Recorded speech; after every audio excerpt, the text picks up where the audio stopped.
According to the FBI, hate crimes in America targeting Muslims or people who just appear to be Middle Eastern surged in the aftermath of 9/11. There is this cloud, with the hate crimes, with the profiling, with being rounded up.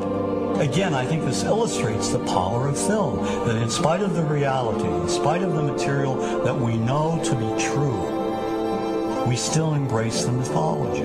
The mythology is still a part of our psyches. Stereotypes take a long time to wither away. And for many of us, we're comfortable with our prejudices. We don't want to change. We've grown accustomed to this face.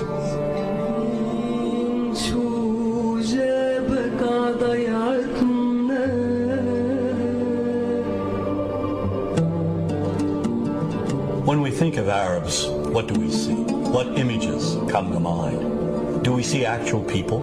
People who, despite real cultural or geographical differences, do pretty much the same things that we do. When we think of Arab women, what images come to mind? Do we see women who laugh and play and who adore their children? Women who work in the home as well as outside? Would it come as a surprise to know that in many Arab countries, a majority of college students are actually women?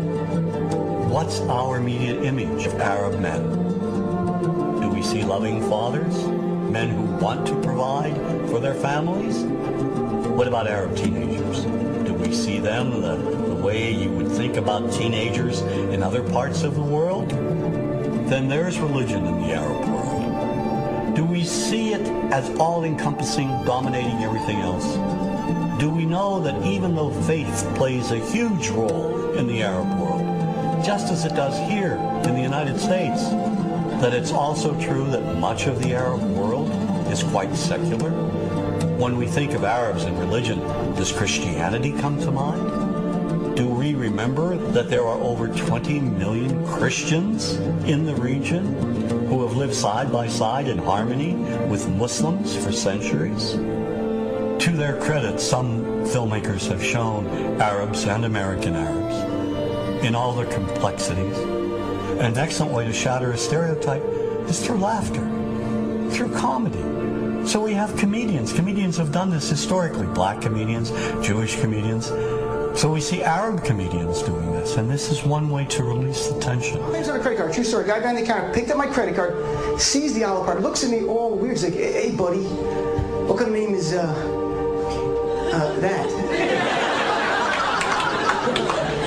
I'm like, well sir, it's an Arabic name. He goes, what does this mean? So I'm like, well, translate it to English? It means peaceful, friendly Arab? But he's not happy because, what Arab country is your family from? So I tried the most peaceful, popular one that he would like. So I'm like, we're from the same Arab country that Aladdin is from.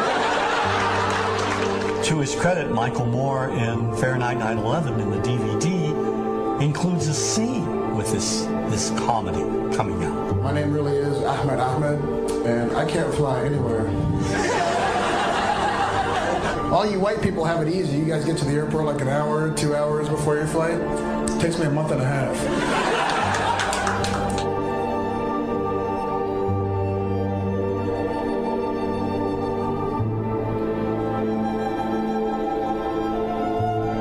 Nous vivons dans un monde qu'on peut critiquer, qui est le monde de la dérision.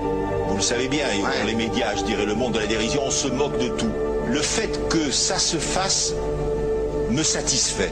Parce que ça veut dire que nous avons, qu'on est libre. Peu à peu. Il faut qu'on soit beaucoup plus sage que ça, qu'on rentre pas dans ces provocations. Et c'est pour ça que... C'est l'autocensure, ça, Jamel. Tu comprends ce que je veux dire? Si on commence à pas faire de dessin pour pas choquer les musulmans, non, c'est de l'autocensure. C'est la fin de la liberté d'expression. Pour moi, la liberté d'expression, la liberté d'expression et le respect font partie, sont mariés ensemble. Moi, je suis pour la liberté d'expression. Mais si je vais blesser une personne, pourquoi blesser la personne? Non, mais si moi j'ai envie de faire une caricature sur Mahomet ou sur un rabbin ou sur Jésus-Christ, il faut que j'ai le droit de le faire. Tu comprends? C'est ça la France. Quand tu sais que tu vas blesser 10 millions de personnes, pourquoi tu vas les blesser? Pourquoi? C'est la liberté, c'est ça. C'est la liberté de...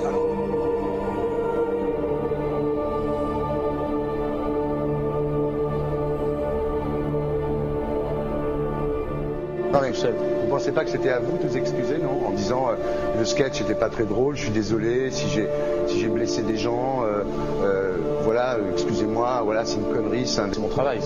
Mais vous referiez pas le même sketch quand même? Mais le spectacle que je fais reprend en grande partie les lignes de ce sketch. Mais il y a un truc que je comprends pas sur cette affaire, c'est qu'à aucun moment vous avez senti le besoin de vous excuser et que vous en avez rajouté. C'est tellement surprenant, c'est tellement inadmissible que j'en suis choqué. Voilà. Dans un pays où on peut parler, on peut s'exprimer. Et là, pourquoi tout d'un coup, sur un sujet, on ne pourrait pas s'exprimer? Vous savez bien pourquoi on ne peut pas s'exprimer. Pourquoi?